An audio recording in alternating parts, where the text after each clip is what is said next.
In this tutorial, we will show you the step-by-step process of converting OLM files to PDF format using the RecoveryTools OLM Migrator.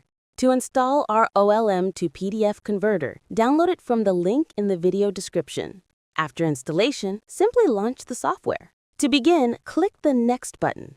This tool provides users with Select File or Select Folder options. Users can choose either one of the available options. Click Next. Check on checkbox to select the folder that you want to export. Click Next. Saving option allows you to save the file in your desired format for conversion. Let's select PDF option for this tutorial. The Destination Path section allows you to specify the destination folder where the selected file will be exported.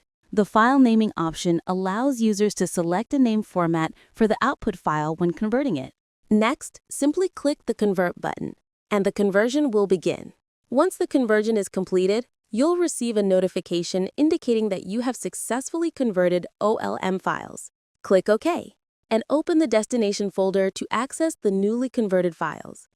Let's take a look at advanced filter options of our tool. Here, user can see multiple export options to be included or excluded in converted files, such as date range, from, to, subject, exclude folders, and others. And that's it for this video. Thank you for watching.